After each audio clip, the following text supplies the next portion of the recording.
All right, here we go. Here we Take go. two. Welcome everybody to the High Ground with Andrew and Will. This is a Pacific Northwest conversation where we're talking about markets, folks getting ready for retirement, behavior on how to grow your dollars, and thinking about that not just in the short term, but in the long term as well. Busy last week on our hands, Will, with all things SpaceX and IPOs. Take us to school. What do we got? Yep, we're full-fledged IPO season. We've got SpaceX right now. We've got a couple other big IPOs coming down the pipe. But today we're also going to talk. We're going to talk SpaceX. We're going to talk Pacific Northwest IPOs. Hmm. We're also going to share just general thoughts on owning individual companies and the win there. Um, but yeah, I think just to set the stage, with the big IPO this last Friday, SpaceX is potentially the biggest IPO ever. I mean, it has been and is the biggest IPO ever. Time will tell to see what surpasses that, which is yeah, pretty wild. So we had SpaceX on our TV here in our office and was watching it throughout the day. So definitely made history as it jumped to one of the biggest companies in the world, which is pretty special. So this as we look to the horizon, we've got other things like OpenAI and Anthropic coming down the Yes. pipe as well. But when we think about like the why is this such a big deal is SpaceX entered the publicly traded markets as one of the biggest companies in the world, top five or six, depending on where it's trading at the moment. So a pretty impressive reality. And when we look at it based off of where have other companies come in, here's a great one from Visual Capitalist, where the amount of dollars that SpaceX was able to raise in a short period of time surpasses many other big companies across the world. So yeah, it's a big one to say the least. And so excited for everybody who owns SpaceX going into the IPO because they were able to make a good chunk of change and come out ahead, which is pretty exciting for them. So Good internet fodder about people getting excited about becoming millionaires, potentially even folks working in the cafeteria. yeah, So exciting stuff there. This chart stood out to me because seeing Visa on here, we were chatting about this last week, I think, and that was yeah. something that surprised me that I didn't see coming to be on this list. I would have Meta would have come to mind as well as Mhm. something like Alibaba, but Visa really stood out to me as like, aha, that new information. Yeah, pretty fascinating. Yeah, Visa, the list was IPOs, largest IPOs in the US since 2000, and Visa was second on the list, second to SpaceX, which was pretty impressive. So this is a big one and a long time coming. And when I think about just SpaceX and why I personally get excited about it, it has nothing to do really with the company or the company's leadership, but just has everything to do with just how our markets work. And when we think about just the how SpaceX, I remember it was like the third rocket that had blown up consecutively for SpaceX. It seemed like SpaceX was a failed mission. And I remember this visual, this image of Elon like looking over this pile of rubble. And Mhm. here we are today. And when we think about the resiliency of markets, when we think about the ingenuity of mankind, like this is part of the reason why we invest and partake in equity markets here. So I personally get excited about it, more so about what it represents than anything else. But I think this brings the question is like for those that aren't aware, is like what exactly is an IPO? So an IPO is that moment where a private company is now selling shares to the public markets. It allows these private investors to take their shares and have this liquidity moment. Mhm. So, but I also think it's important to know that like when it comes to an IPO, every buyer, a person buying SpaceX or fill in the blank stock, is buying that individual company. There's also a seller on the other side. And so just like anytime someone's buying or selling an investment, you have to ask the question is like, why is this person willing to sell at this price? So I think there's a lot of speculation around the profitability, both current and future for a company like SpaceX. And I think it's bringing a lot of excitement into the investment space. And I think the excitement is understandable. So anytime there's an IPO, there's a lot of excitement around a revolutionary company. You think about the household name of SpaceX. It's been on the front page of the Wall Street Journal and New York Times pretty frequently over the last year. But I think there's also this like built up reality where there's this fear of missing out, or was also called Hmm. FOMO, where like people want to be able to own the next Amazon, Nvidia, Google. Yep. And so the mindset of like this company is pretty incredible. Surely like the stock must be pretty incredible too. And so, yeah, when I think about that FOMO, I also think it's really good for investor to take a quick step back and breathe a little bit, right? Andrew, you and I talk about this with individual investors all the time, and even the corporate investors, is to be able to separate our own emotional well-being with like how our investments are performing or our expectations. And so SpaceX valued at over $2 trillion as of right now, which is pretty different than where some of the other studies have come out about maybe where SpaceX should be valued, closer to maybe a 780 billion as opposed to 2 trillion, which is a pretty sizable difference. But I think it's like there can be a good company that we're excited about. And I think that that could be different than a good stock or vice versa. Yep. So I think for investors being able to separate those two things, I think is really important. So, but yeah, I think this like brings like Andrew, when I think about this moment of an IPO, of being able to bring a little bit of history into it. When Hmm. you think about like the history of IPOs and some of the research that our team has done, like curious any thoughts that you have around that piece. Yeah, I think when people think IPOs, their initial reaction is, oh, I need to get in on this thing because there's going to be a positive outcome.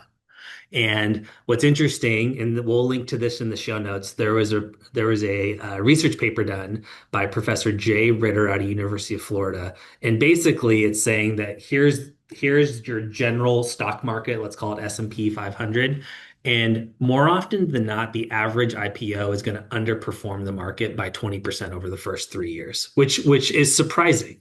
And that's not looking at like a one-off or two-off. That's looking at a data set of over 10,000 different companies. So on that chart that you showed earlier is basically looking at here's SpaceX, here's Facebook or Meta now, Facebook then. That was my first kind of big IPO I remember in this industry.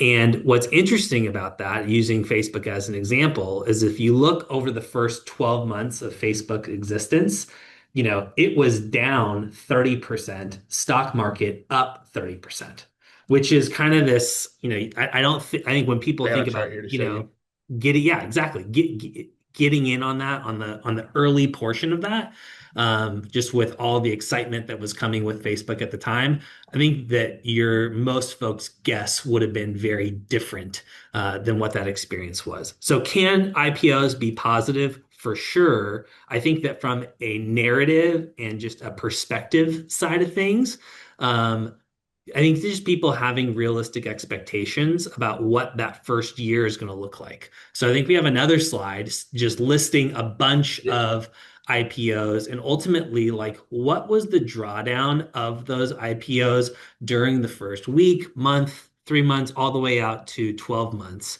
And you can see whether it be Facebook, Twitter, other organizations that are on this list, like we're seeing this very constant of, oh, wow, here's a median drawdown of about 50%. There's DoorDash, we're kind of getting it. You see Uber there as well.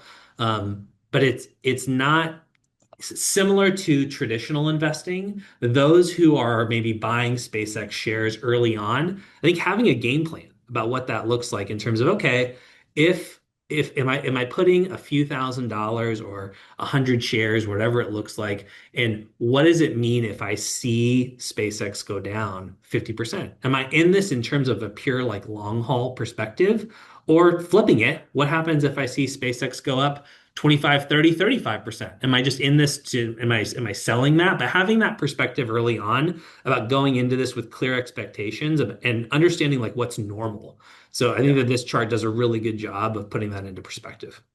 Yeah, I have two thoughts there. One is like, if I'm fully honest, I see numbers like this and I know the data behind IPOs. Yeah, when I see the price movements for something like SpaceX, there is Yeah. that fear of missing out that comes into my own mind for a quick second. But I also love the point that you made about like building a plan on the front end. And as a financial planning firm, like we think, I mean, we're planners, right? So that's our business is like we think that like, hey, if you're going to deploy dollars, be able to build a plan around it first. If SpaceX 2X's, what are you going to do with the proceeds of that? And how do you think about that moving forward? So I love that you brought that up, Andrew. When you think Yeah. about like for somebody who's like, hey, I know SpaceX just recently come out, but I'm just picking up my head. I want to own SpaceX. How do you think about potentially like someone being able to purchase SpaceX, or how should they think about ownership? Not a recommendation, but just how does someone get a little piece of the pie? Yeah, what's interesting is that, we come across a lot of those conversations. Like, let's use NVIDIA over the past like 4 or 5 years. And maybe it's someone who's a retirement plan participant in a target date fund. Maybe it's someone who's investing in a brokerage account or Roth IRA on their own. And we can clearly point to like, oh, let's pull up one of your larger holdings, most likely a total US stock market fund or an S&P 500 fund. Oh, Nvidia sits at 6 to 7%, whatever the percentage is of that pie chart. You already own this. You're like, if you want to buy more of it, you certainly can, but you already own a good chunk of this and have individual exposure by just owning broad-based index funds. That may or may not be the case depending on what index fund you own. So I think first and foremost, we have a couple of different like pieces here. Like in that visual capitalist chart that we showed earlier, we're looking at a market cap size of like a billions, but only at least initially about $75 billion was released to the public, right? So not a lot in terms of from a market cap perspective. The second thing is that if you do own it in an index, it's going to be a very small percentage, most likely to start, because the market cap weighting isn't necessarily based on the trillions of dollars. It's based on what was released to investors publicly, not the privately held dollars that were by employees to start. So, as an Interesting. example, like we'll throw a bone to our friends at Vanguard. We had our friend Jeff Krim in our office last week, which was really good to see him. Let's use VTI. If you had $110,000 invested in VTI, when it becomes available in that index, we're looking at like $110 or so to start, right? So very small percentage of that overall fund.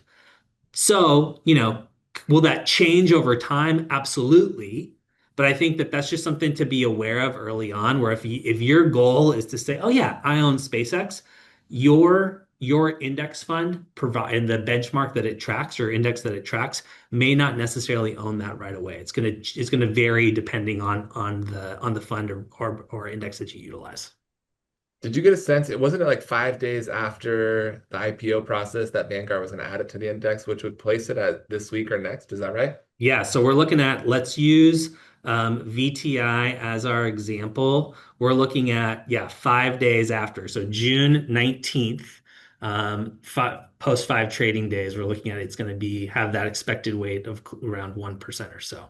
So Okay. compared to, when at least here, when we think of like what's the most commonly utilized benchmark that we think about for US equities, we're thinking about the S&P 500. We're still at a 12-month wait.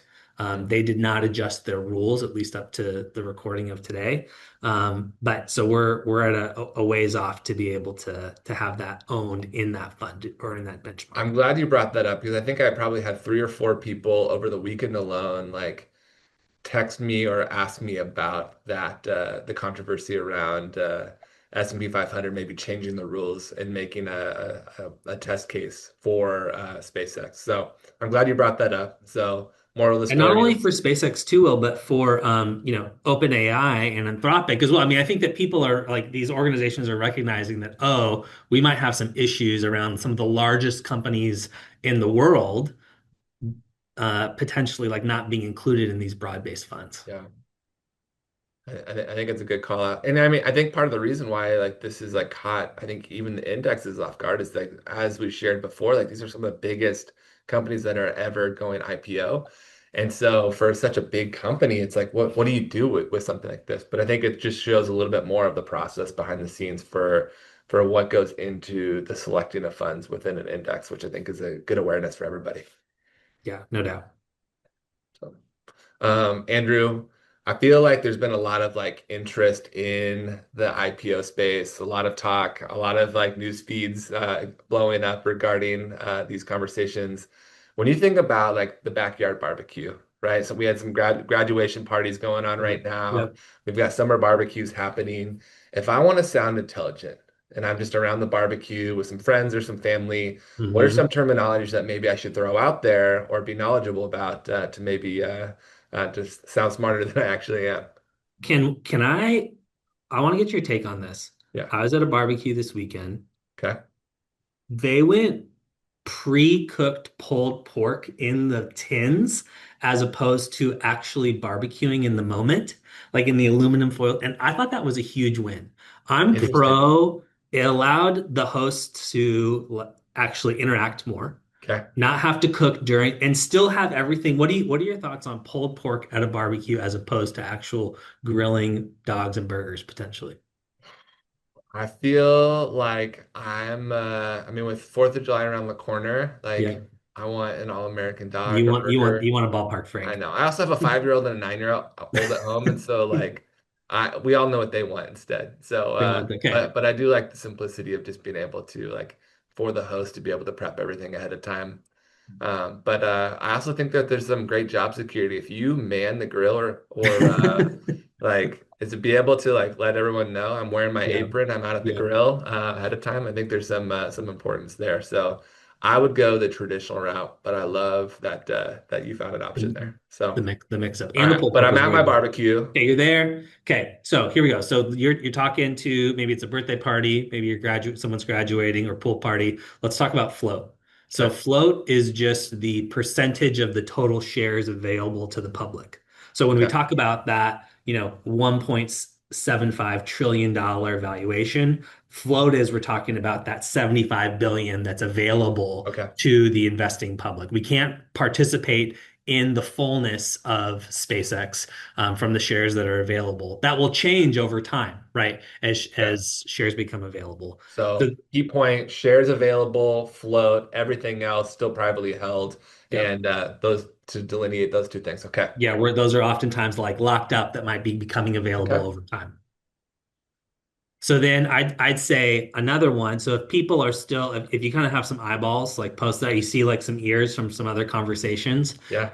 go float adjusted market cap. So then this is where we can Yeah. get into okay, like man, just like we were talking about earlier, if SpaceX is almost a $2 billion company or $2 trillion company, let's say, like man, like I should just keep owning it in my index fund, target date fund, Yeah. et cetera, because it's going to be such a high percentage. When in actuality it's that 75 billion that's changing over time. That's going to be the part that's going to be associated with what these large index providers are owning. So float adjusted market cap.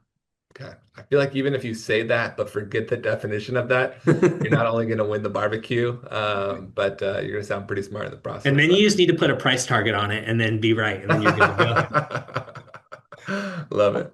Love it. So no, that's good teach. And I appreciate that. I feel like we hold education high here and want to set people up well for whatever social gathering they're in. So 100%. And what I say, Will, and then is that something that you're talking about these large companies like SpaceX becoming public. I mean, there's even job creation here locally, which like I know a machine shop here in town that provides parts to them and stuff. And so it's cool to see the connection back to the Pacific Northwest. And I yeah. know that we have companies here that go public too. Yeah, no, it's been great to have like a pretty good legacy of people in the Northwest that have taken companies IPO, some bigger than others. Yep. Um, I'm curious, like your history or knowledge, and so maybe let's pivot this to the game. All right, Okay. Let's play. all right. I'm gonna give you four names, and I want you. You don't have to know like how big they were, but just Okay. like relative to one another. I'm gonna give you four names, and I want you to tell me and rank them, power rank them in terms Okay. of like biggest company at IPO Okay. to least. At All that right. moment in time. Okay. Okay. So some of these may be familiar to you, some may not. Let's go ahead and start with Vacasa. All right. So Vacasa, yeah, based here in Portland, which has been great. Kind of came a non-traditional way via SPAC, but we'll go ahead and count that. Second, our friends down in Ashland, Dutch Brothers. Okay. I think we've had two or three of our employees here that have worked for Hmm. Dutch Bros at one point. We have strong opinions on Dutch Brothers in this office. Supporting high schoolers' caffeine intake Yes. all around here. So Vacasa, Dutch Bros, Zoom Info over in Vancouver. Hmm. Not to be confused with Zoom Video, which is helping us record this today. And then finally, our friends over in Beaverton, Nike, the swoosh. Okay. Okay. Um, I'm gonna you're go. gonna go power rankings. You could power rank it in terms of like total capital raised or Hmm. valuation at the time. Okay. Both would actually land in the same place. I'll go valuation. I'm gonna put our friends at Dutch Bros at number one. Okay. Um, you can get in there. Maybe you're gonna have a 15-minute conversation with your barista, maybe not. Yeah. I'm gonna go with Vacasa number two, Okay. Zoom Info three. I'll say Nike four. All right. I think you sniffed out Nike there. So Nike was the kind of the throwaway there. So back in 1980, like not as big of a valuation. So, Yeah, yeah, but was just curious if I could catch you there. So actually, Zoom Info number one. crazy. And so in 2020, Zoom Info came out. I know that there was some mix-up because during COVID, there was a lot of people that wanted to buy Zoom stock, and actually bought the I remember wrong that. Zoom through that process. And I remember talking about that back at that point. So IPO valuation about $8 billion. Jeez. Next, our friends down in Ashland, Dutch Bros at 5.4 billion. Okay. Vacasa in third at 4.5. And then Nike, they've come a long way. They've come a long way. So, but fun to see the growth and wanting to see more growth here in the Northwest. But fun to be able to get the history lesson there. Yeah, Um, 100%. It's like what's crazy is that, Zoom Info. I wonder if they timed their IPO about as perfectly as you could in terms of yes. when it was released. Because if you look at the chart of their stock now, a little tough, maybe on a bounce back, up Yeah. 1% today, but not at that valuation today by any means. 100%. And when I think about like 2020, I think 2020 it reminds me about just how hard it is to pick stocks. And like Yeah, that was one of the things we wanted to talk about today is just recognizing like how do we think about buying individual companies? And so when I think about owning individual companies, I got a great slide for that, just that shows the 2020 darlings. So the darlings just being like the companies that, as we talk about FOMO for SpaceX, these were the types of companies that people were hoping to buy, owned in their portfolios. So Wayfair, Carvana, yeah, Etsy, Redfin, Stitch Fix, Peloton. Shout out to Alex Toussaint, Block, Zillow, Roku, Zoom Video, yep, not talking Zoom Info, Zoom Video, and then PayPal and DocuSign. So all of these grew by more than 100%. And so you had people piling on even at the last minute. So you even see in this chart that there was like some pretty big increases in the price even to finish the year. And so what we did is we took this year of these darlings and then we took a look at what happened the next 3 years. And like what happened if you owned these companies and continued to hold them over the long term. So 3 years later, you see drops of 70%, 80%, all the way up to 96%. yeah, Um, yeah. That's brutal. exactly. So just recognizing that like stock picking is hard. And there's been some studies that have been done out of Arizona State. Bessembinder, I think is his last Okay, name. okay. Some We'll pronunciation we'll help double me check his there. pronunciation. Exactly, exactly. But one of the things that we when we think about the history of the U.S. Over the last 100 years, the U.S. stock market has returned about 10%. Yep. But only about 41% of all of the companies out there would have beaten one of the most riskless investments out there, which is a U.S. Treasury. said differently, is about 60% of companies out there failed to outperform US Treasuries.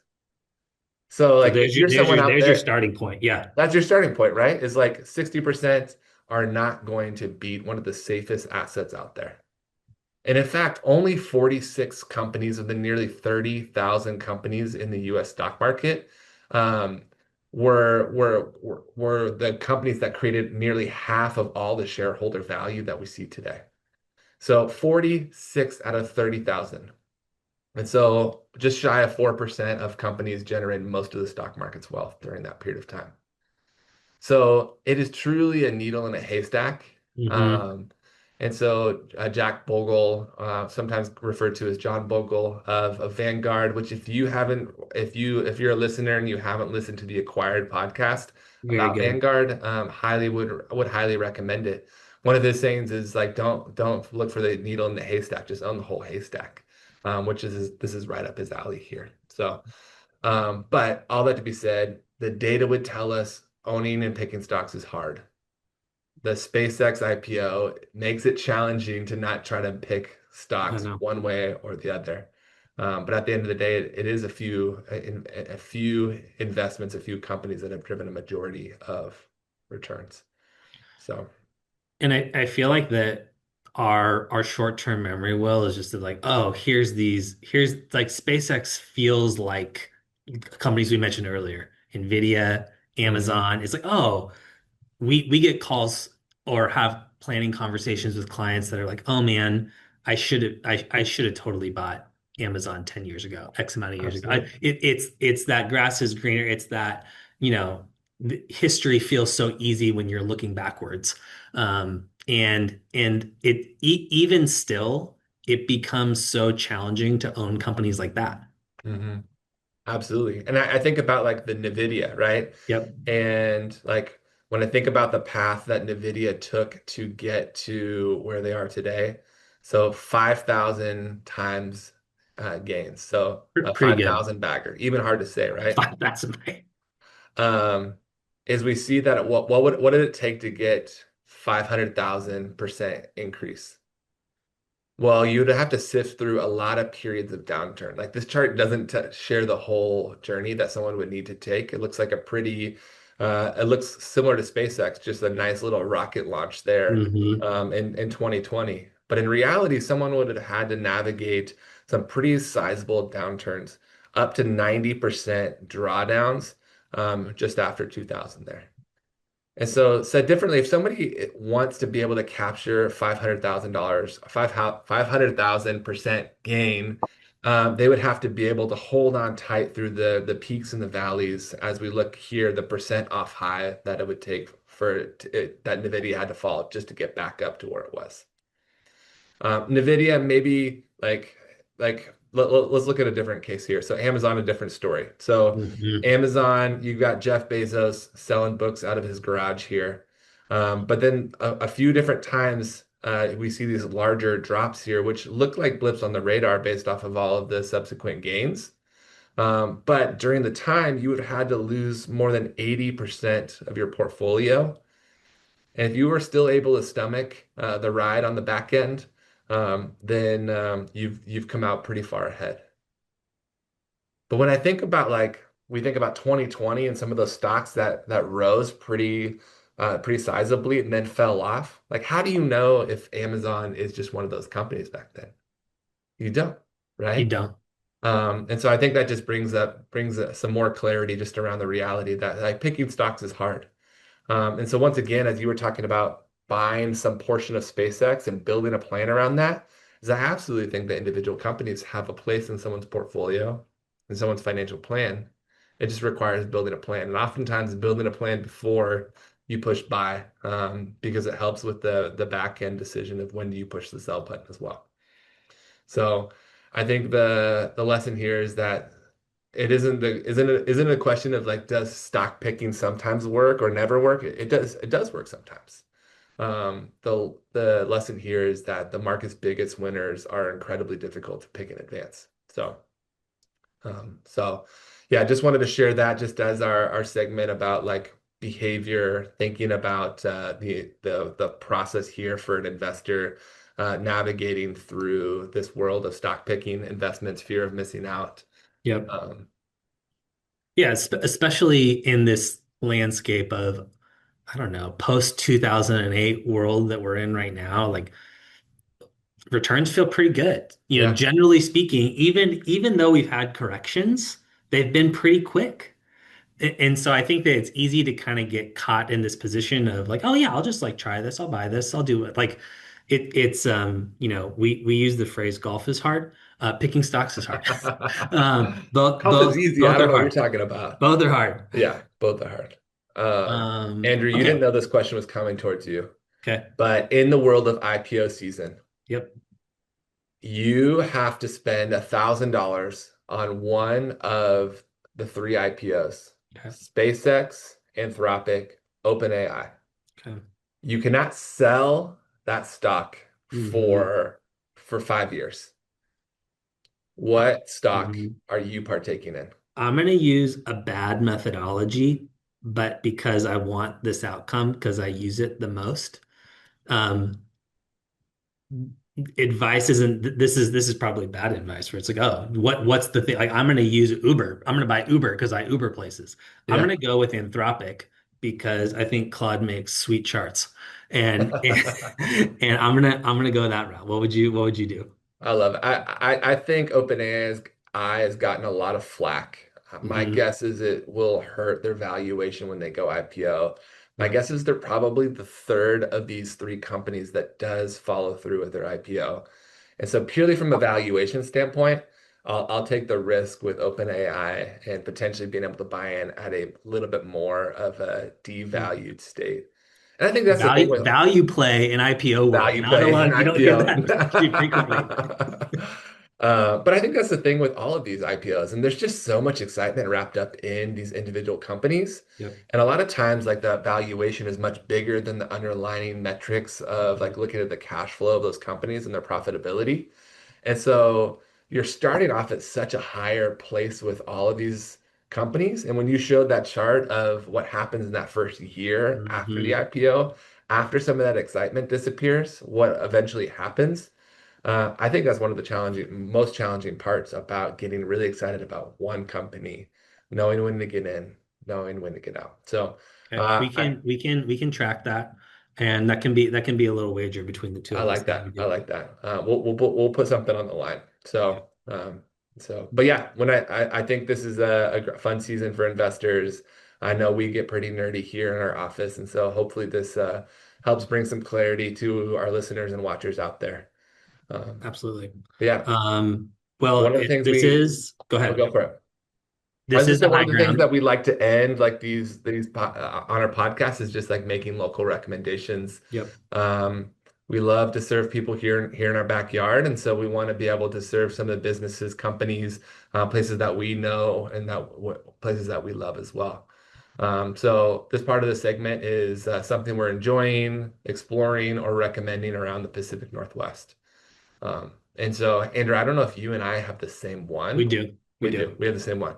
Yeah, So we found community. we found community. So last week we brought our entire human investing team, as well as significant others, kids, friends, Mm. out to a Hillsboro Hops baseball game. So 80 degrees days, Thursday afternoon. Hops got a win 2-0. My 5-year-old son has reminded me a couple times of that, of the Hops win, as if Against we've been against the Dust long Devils. Down with the Dust Devils. down with the Dust Devils.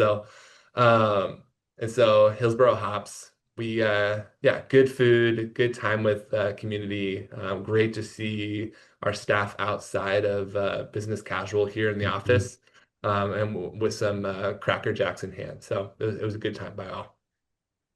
Yeah, I'll give the food there a strong shout out where it had, I remember when the Yankees stadium, this will be the only time that the Hops probably get compared to the Yankees, first came out, that it was this, oh, like they have a bunch of different food options. And I Yeah, feel like that the Hops lived up to Pacific Northwest, like having kind of that, like, oh, if you want to go traditional dogs, burgers, etc., you can do that, but with some other off ramps there as well for some unique absolutely. options too. Yeah, we had nachos.